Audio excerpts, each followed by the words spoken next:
ጤና ይስጥልን ተመልካቾቻችን፣ ይህ አካዳሚ ሳምንታዊ ፕሮግራማችን ነው። አካዳሚ ሳምንታዊ ፕሮግራም ሳዲ መልቲ ሚዲያ ከፋና ሚዲያ ኮርፖሬሽን ጋር በጋራ በመተባበር የምናዘጋጅላችሁ ሳምንታዊ የቢዝነስ ፕሮግራም ነው።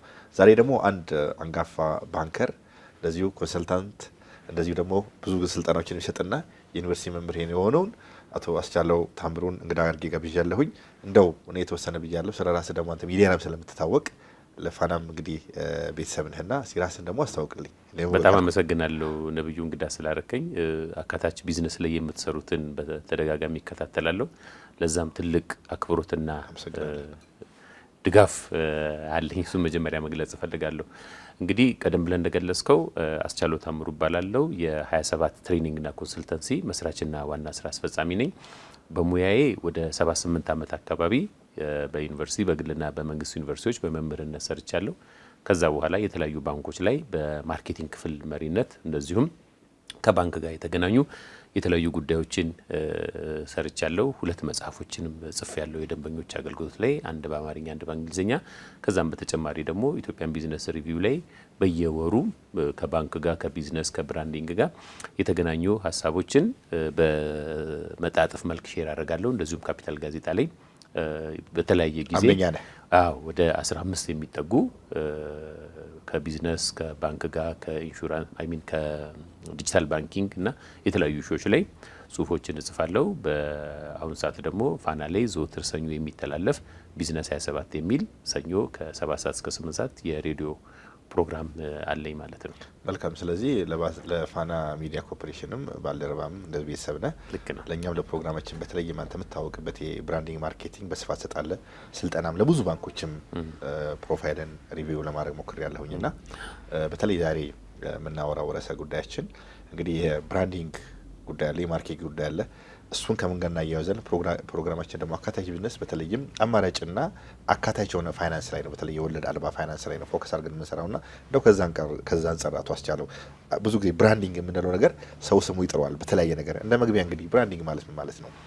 እንግዲህ ብራንዲንግ ማለት ብራንደር ከተባለ የስካንዲቪያንስ በተለይ ኖሪ ውስጥ ኖርስ የሚባል ቋንቋ አለና መነሻውን ከዛ ያደረገ ነው። በድሮ ዘመን እዛ አካባቢ ያሉ የማህበረሰብ ክፍሎች የተለያዩ ከብቶች ይኖሯቸዋል እና ልክ አሁን እኛ ከተለያየ ሀገራችን ክፍል ወደ አዲስ አበባ ለገበያ ሲመጡ የተለያየ ቀለም እንደሚቀቧቸው እነሱም አንዱን ከብት ከሌላኛው ከብት አንዱን ንብረት ከሌላኛው ለመለየት በብረት አግለው በርን ያደርጓቸዋል፣ ሊጠብሷቸው ነበረ እና ቱ በርን የሚለውን የኖርስ ቃል ነው ዋናው ስሮ መነሻው ማለት ነው። እና ብራንድ በአሁኑ ሰዓት ምን አይነት ትርጉም ይዞ እናገኘዋለን? ብራንድ ማለት ቃል ኪዳን፣ ለደንበኞቻችን የምንገባው ቃል ኪዳን ነው።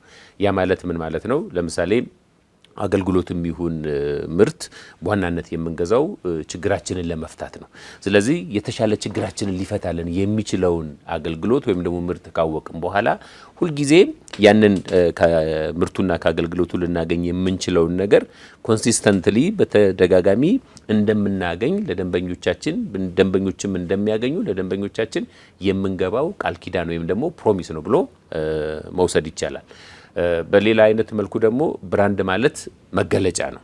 ለምሳሌ ምርት ወይም ደግሞ አገልግሎት በአንዳች ነገር የሚለይ ካልሆነ ዛሬ የሆነ ፕሮዳክት የሆነ አገልግሎት የሆነ ምርት ወስደ ችግርህን ከፈታ በኋላ ነገም ያንን የፈለከውን አይነት አገልግሎትና ምርት ለማግኘት ፕሮዳክቱ መለየቱ፣ አገልግሎቱ ምርቱ መለየቱ፣ መገለጡ በአንዳች ነገር መለየቱ ቀደም ብዬ እንደገለጽኩት ቃል ኪዳን ከመሆኑም በተጨማሪ የአገልግሎቱ የምርቱ መገለጫ ነው ማለት ነው። ስለዚህ ብራንዲንግ ራሱን የቻለ ስራው ቃሉም ከድሮ ለመለየት የመጣ ነገር ነው።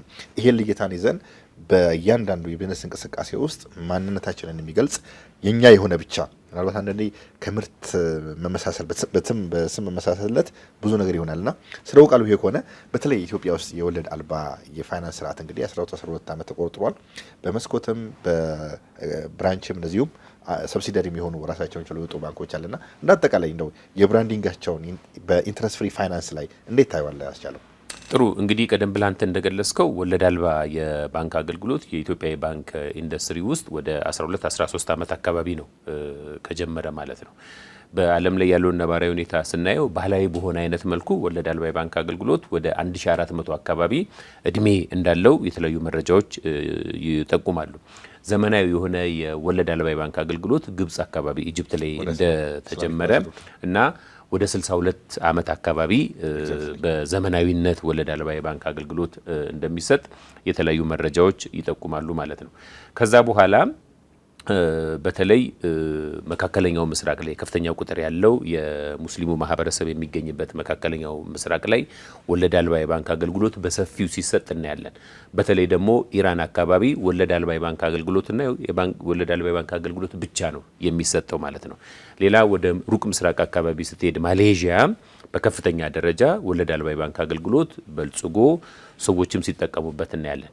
ከዛ ውጪ በአንጻራዊ መልኩ ብዙ የሙስሊሙ ማህበረሰብ የማይገኝበት በተለይ እንግሊዝ ላይ ወለድ አልባ የባንክ አገልግሎት ጥሩ የባንክ አማራጭ ሆኖ በከፍተኛ ደረጃ እዛ አካባቢ ያለው ማህበረሰብ የወለድ አልባ የባንክ አገልግሎት ሲጠቀም እናያለን እና አውሮፓ ላይ እንዲያውም እንግሊዝ የወለድ አልባ የባንክ አገልግሎት ማዕከል ወይም ደግሞ ሀብ ሆና ትቆጠራለች ማለት ነው። ሌላም አውስትራሊያም እንደዚሁ ከእንግሊዝ በመቀጠል ብዙ የሙስሊም ማህበረሰብ የማይገኝበት አካባቢ ነው። ግን ወለድ አልባ የባንክ አገልግሎት ምንም እንኳን ማዕከሉ ሸሪያን መሰረት ያደረገ ቢሆንም ይሄ ወለድ አልባ የባንክ አገልግሎት ታሳቢ ደንበኛው የሙስሊሙ ማህበረሰብ ብቻ እንዳልሆነም ያሳያል። አሁን በዓለም ላይ ያለው ነባራዊ ሁኔታ የወለድ አልባ የባንክ አገልግሎት መታወቅ በሚገባው ደረጃ ታውቆ አይደለም የምናገኘው። ግን ስናየው የወለድ አልባ የባንክ አገልግሎት በስሩ በጣም ጠቃሚ የሆኑ የተለያዩ ቀደም ብዬ እንደገለጽኩት ምርትና አገልግሎቶችን የምንገዛው ችግራችንን ለመፍታት ነው። የተሻለ ችግራችንን ሊፈቱልን የሚችሉ ከፋይናንስ አንጻር ከአካታችነትም በዘለለ ሸሪያን ማዕከል ያደረገ ቢሆንም በርካታ የሆኑ ጥሩ የሆኑ የፕሮዳክቶች ወይም ደግሞ አገልግሎቶች አሉበት ማለት ነው። ስለዚህ አንተ ቀደም ብለህ እንደገለጽከው ይህንን በደንብ አድርጎ ብራንድ አድርጎ ይህንን በደንብ አድርጎ እንዲሸጥ ታሳቢ ደንበኛን በደንብ አድርጎ ለእያንዳንዱ ምርትና አገልግሎት ለእያንዳንዱ የወለድ አልባ የባንክ አገልግሎት ታሳቢ ደንበኛው የትኛው ነው? የተለያዩ የወለድ አልባ የባንክ አገልግሎቶች አሉ። እነሱን ለይቶ አውጥቶ የትኛው የማህበረሰብ ክፍል ነው ይህንን በዚህኛው አገልግሎት በዚህኛው የባንክ ፕሮዳክት የወለድ አልባ የባንክ ፕሮዳክት ችግሩን የተሻለ ሊፈታ የሚችለው የሚለው ጥናት ተጠንቶ በዛ ደረጃ መኬድ አለበት ብለን እናስባለን። አሁን ኢትዮጵያ ውስጥ ያለው ነባራዊ ሁኔታ ምንም እንኳን ማዕከሉ ሸሪያን ማዕከል ያደረገ ቢሆንም ታሳቢ ደንበኛው የሙስሊሙ ማህበረሰብ ብቻ እንደሆነ ተደርጎ ነው የሚቀርበው። ለምሳሌ እኔ አብሬ ከምሰራቸው የተለያዩ ባንኮች መካከል አንዱ ሙሉ ለሙሉ የወለድ አልባ የባንክ አገልግሎት የሚሰጥ ባንክ ነው። እዛ ጋር በርካታ ስልጠናዎችን እንሰጣለን። እኛም ደንበኛ ነን። ከዛ ውጪ ደግሞ ከነሱም ጋር የባንክ አገልግሎት እንሰራለን ማለት ነው እና ይሄንን ግንዛቤ ከመፍጠር አንጻር ረጅም ርቀት ተሄዷል የሚል እይታ የለኝም እና ወለድ አልባ የባንክ አገልግሎት ቀደም ብዬ እንደገለጽኩት በርካታ ችግሮችን ሊፈታ የሚችል ከአካታችነትም የዘለለ ነው። ግን የተለያዩ ችግሮችን ታሳቢ አድርጎ ለይቶ የተለያዩ ታሳቢ ደንበኞችን ወይም ደግሞ ይሄ ታርጌት ማርኬት የምንለውን አስቦ ይሄኛው ፕሮዳክት ይሄኛውን ችግራቸውን ሊፈታላቸው ይችላል፣ ይሄኛው ፕሮዳክት ደግሞ የዚህኛውን ማህበረሰብ ክፍል ይሄኛውን ችግር ሊፈታ ይችላል ብሎ መስራት ላይ ረጅም ርቀት ተሄዷል የሚል እምነት የለኝም። ስለዚህ ከዚህ አንጻር ወደ በኋላ ላይ ልናነሳው እንችላለን። ብራንዲንግ ላይ ብቻ ሳይሆን በተለያየ አይነት መልኩ ታሳቢ ደንበኛውን ኮንሲደር ባደረገ መልኩ የተለያዩ ባለድርሻ አካላት ተቀናጅተው የተሻለ ስራ መሰራት አለበት የሚል እይታ ነው ያለኝ።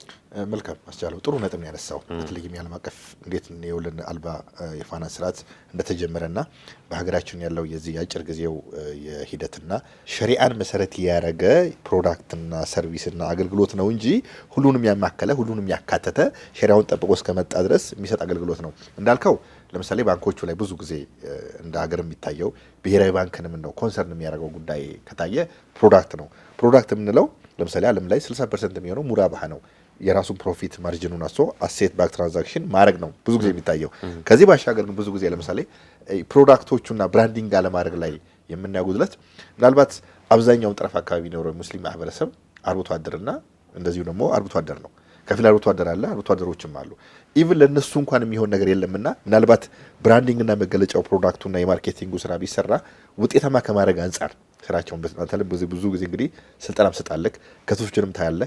አንድን ነገር ብራንድ አድርገ ሄደ ስሙን ብቻ ሳይሆን አገልግሎቱና ስሙ እንደው ፊት ማድረግ አለበትና እንደው ከዛ አንጻር እኔም ሪኮመንድ የምናደርጋቸው ለምሳሌ ወደ አፋር አካባቢ በአሁን ጊዜ ኢትዮጵያ በቀንድ ከብት እንግዲህ ከአፍሪካም ቀዳሚ ሀገር የምትባለች ከዓለም 10ኛ የምትሆነች ምናልባት እሱ ላይ አሴት ጨምሮ ማህበረሰቡን ያማከለ ያ ማህበረሰብ በተፈጥሮም እንደዚህ አርብቶ አደር ስለሆነ ከዛ አንጻር ይሄን ነገር ብራንድ አድርገው ቢሄዱ የምትለው እንደ ፕሮዳክት ለምሳሌ እዛ ትልልቅ የሆነ የቄራዎች ቢዘጋጁ ኢትዮጵያ ዝም ብሎ የጋማ የሚሆን የቀንድ ከብቶችን ከመላክ ምናልባት በወለድ ነጻ ፋይናንስ አገልግሎት ተጨምሮበት እንደው ምን ተጨምርበታል እዚህ ነጥብ ላይ አስቻለው እንደው ቢሰራበትና ይሄን ነገር ብራንድ አድርጎ ሄድና ማህበረሰብን ከማማከል አንጻር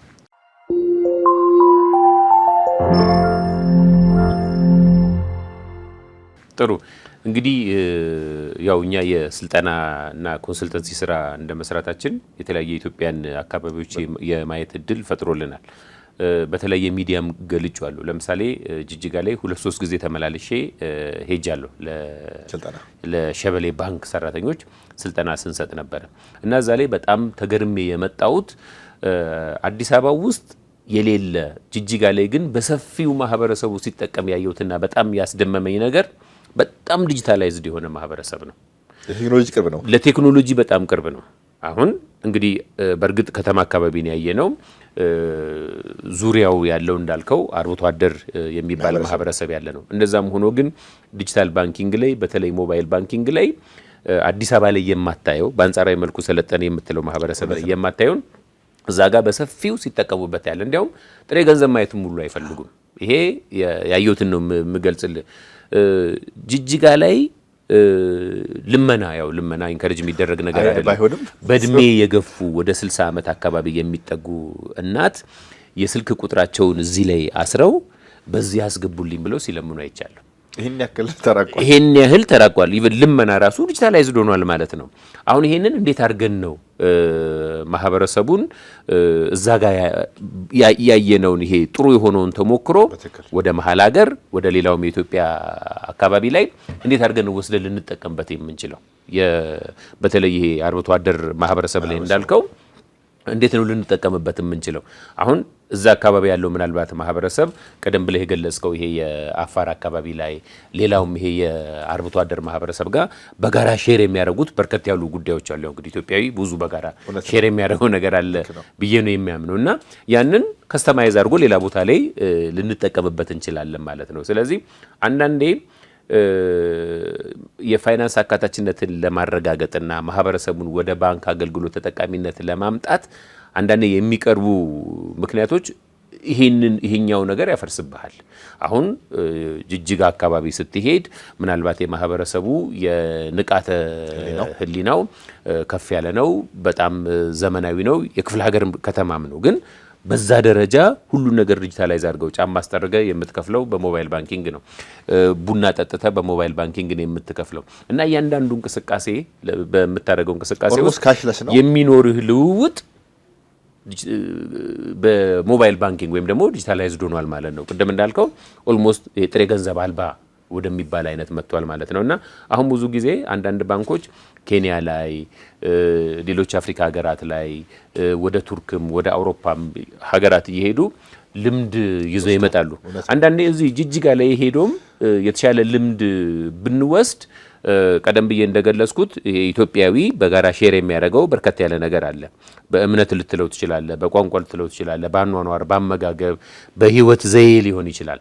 ስለዚህ ከኬንያ ከምታመጣው ይልቅ እዛ ጋር የተሻለ ነገር ካለ አምጥተህ እዚህ ጋር ልትጠቀምበት ትችላለህ ማለት ነው እና እንደነዚህ አይነት ጉዳዮች ላይ ትኩረት መሰጠት አለበት ብዬ አስባለሁ። መልካም። በተለይም ይሄ የብራንዲንግ ጉዳይ በአጠቃላይ እንግዲህ ብዙ የፋይናንሻል ተቋማት እንደ ስትራቴጂ አድርገው የሚከተሉት የማርኬቲንግ ነው። የብራንዲንግ ጉዳይ ግን እንደው በተለይ ወለድ አልባው ፋይናንስ ስርዓት ላይ ያለው አስተዋጽኦ ምንድን ነው? ጥሩ ብራንድ ማድረግ ማርኬቱ ላይ እንደው የሚያመጣው አሉታዊ ተጽዕኖ ወይም ደግሞ ፖዚቲቭ ነገር ወይም ደግሞ ማርኬቱን ከማሰለጥ አንጻርና ደንበኞች እንግዲህ ብዙ የፋይናንሻል ተቋማት እንግዲህ በቦርድ እንደዚሁም ደግሞ የባለድርሻ የአክሲዮን ባለቤቶች አሉ።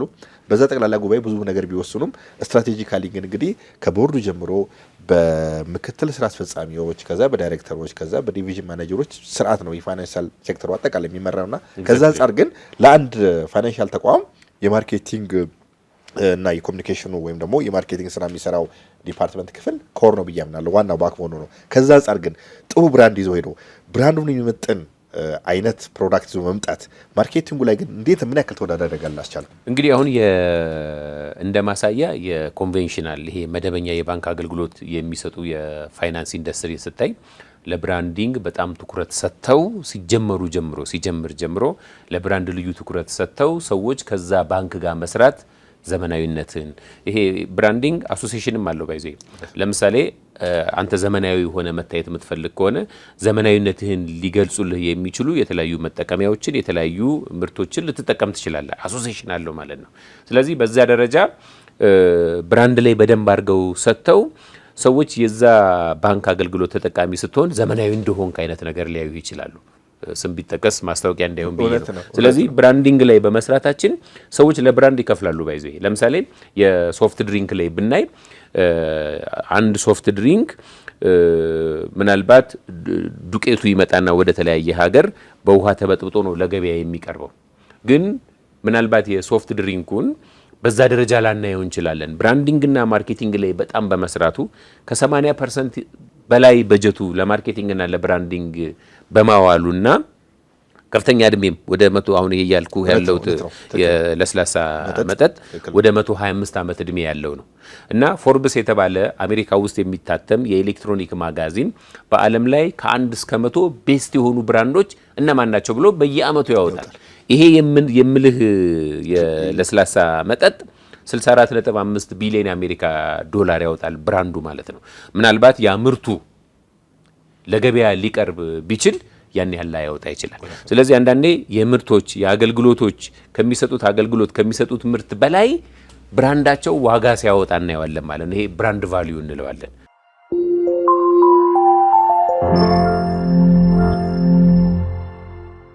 ብራንድ ቫልዩ እንለዋለን። ስለዚህ ሰዎች ለብራንድ ይከፍላሉ። ተቋማት በምን አይነት መልኩ ነው መገለጥ የሚፈልጉት? የማህበረሰቡ ወይም ደግሞ ታሳቢ ያደረጉት ደንበኛው ህሊና ውስጥ ምን አይነት ቦታ ነው መያዝ የሚፈልጉት?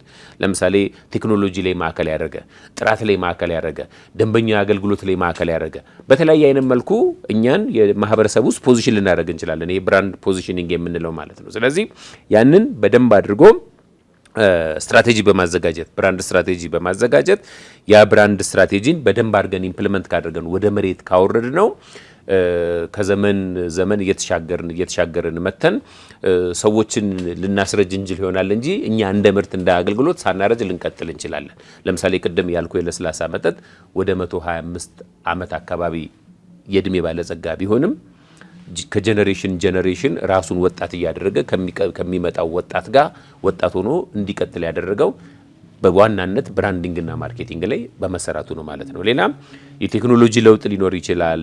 የሰዎች ፍላጎት ለውጥ ሊኖር ይችላል። የሰው ልጅ በባህሪው ይሄ ወረተኛ አይነት ነው እና አዳዲስ ነገርን ይፈልጋል። ስለዚህ ከነዚህ አዳዲስ ነገሮች ጋር አብረን ለመጓዝ ሊረዳን የሚችል የብራንድ ስትራቴጂ በዋናነት ይሄ ሪብራንዲንግ የምንለው ማለት ነው። ለምሳሌ ወደ 200 ዓመት ወደ 100 ዓመት 50 ዓመት ያስቆጠሩ ዓለም አቀፍ ብራንድ በጣም ታዋቂ ብራንዶችን ብታይ በጣም በርካታ ጊዜ ሪብራንድ አድርገዋል። ራሳቸውን ሪብራንድ ያደርጋሉ። ለምን? ከሚመጣው ቴክኖሎጂ ጋር ከሚመጣው ጄኔሬሽን ጋር አብሮ ለመሄድ የመሪ ለውጥ ሊኖር ቢችል የሁኔታዎች ለውጥ ሊኖር ቢችል ከዛ ከሚለወጠው ነገር ጋር ራሳቸውን እያስማሙ ለመቀጠል የሪብራንዲንግ ስራ ሊሰሩ ይችላሉ ማለት ነው። ስለዚህ በዋናነት የብራንድ ስትራቴጂ በደንብ አድርገን ዴቨሎፕ አድርገን ለምሳሌ አንድ ስራ ለመስራት ስትራቴጂ ይኖረናል እኮ ኮርፖሬት ስትራቴጂ ይኖረናል። ስትራቴጂ ማለት የወታደር ቋንቋ ነው። ባይዘ ጦር ሜዳ ላይ ገብተን በደንብ አድርገን ተዋግተን ለማሸነፍ ከኛ ጋር የሚዋጋው ተቀናቃይ በምን አይነት መልኩ ነው ሊዋጋ ያሰበው? የሱን ስትራቴጂ በደንብ አድርጎ ካወቁ በኋላ እኛ የተሻለ ልናሸንፍበት የምንችል ስትራቴጂ መንደፍ አለብን ማለት ነው። ስለዚህ ኮርፖሬት ስትራቴጂ ቢዝነሳችን የሚመራበት ኮርፖሬት ስትራቴጂ ያስፈልገናል። ተቋማችን ከተቀናቃኞች አንጻር እኛ በምንሰራበት ዘርፍ ላይ የሚሰሩ የተለያዩ ቢዝነሶች እንዴት አድርገው ነው እየሰሩ ያሉት የሚለውን በደንብ አድርጎ አውቆ እኛ ደግሞ በዛ ላይ በአሸናፊነት ከፊት እንድንቆም ሊያደርገን የሚችል ብራንድ ስትራቴጂ ማዘጋጀት አለብን ማለት ነው። ብራንድ ስትራቴጂ ስናዘጋጅ ምርትና አገልግሎታችንን ተቋማችንን በደንብ አድርገን ሊያስተዋውቅልን የሚችል ብራንድ አምባሳደር ወይም ደግሞ ፕሮሞሽን ሞዴል ልንሰይም እንችላለን። ለምሳሌ ብራንዳችን ሰው ሊሆን ቢችል ብራንዳችን ምን አይነት ባህሪ ያለው ምን አይነት መገለጫ ያለው ሰው እንዲሆን ነው የምንፈልገው የሚለውን ብራንድ ስትራቴጂያችን በደንብ አድርጎ ይነግረናል። ፐርሰናል ብራንድ እንለዋለን። ብራንድ ፐርሰናሊቲ ወይም ደግሞ ብራንድ ፐርሰናሊቲ። ስለዚህ ብራንድ ፐርሰናሊቲያችንን ብራንድ ስትራቴጂያችን ላይ በደንብ አድርገን በግልጽ ካስቀመጥን በኋላ ያንን ሚና ሊጫወትልን የሚችል ከኛ ብራንድ ፐርሰናሊቲ ጋር ተመሳሳይነት ያለው ሰው ብራንድ አምባሳደር ልናደርግ እንችላለን። ስለዚህ በተለያየ አይነት መልኩ የአካታች የቢዝነስ ላይ የተሰማሩ በዋናነት ወለድ አልባ የባንክ አገልግሎት ላይ ያሉ ምን አይነት ከለር ነው መጠቀም ያለባቸው? ወለድ አልባ የባንክ አገልግሎት ከሼሪያን ማዕከል ያደረገ ነው። ስለዚህ ሼሪያን ማዕከል ያደረገ ሀላል የሆኑ ከለሮች፣ የተፈቀዱ ከለሮች ምን አይነት ናቸው? ማህበረሰቡ አፕሪሼት ሊያደርጋቸው የሚችል ማህበረሰቡ ሊቀበላቸው የሚችል ከለሮች ምን አይነት ናቸው? ለምሳሌ አንተ ደግሞ የተሻለ ልታውቁ ትችላለህ። ከለር ላይ ለምሳሌ አሁን አረንጓዴና ሰማያዊ ሞር ይሄ ወለድ አልባ የባንክ አገልግሎት ላይ በሰፊው ሲጠቀሙ እናያለን ማለት ነው። እና ብራንድ ሳይኮሎጂ ይባላል። ለዚህ ላይ በርከት ያሉ አርቲክሎችን ጽፌያቸዋለሁ። እና እነዚህ ጉዳዮች በደንብ አድርገው ተጠንተው ብራንድ ስትራቴጂ ዴቨሎፕ ካደረግን የተሻለ አሸናፊ ሊሆን የሚችል የአካታች ቢዝነስ መፍጠር እንችላለን ብዬ ነው የማስበው።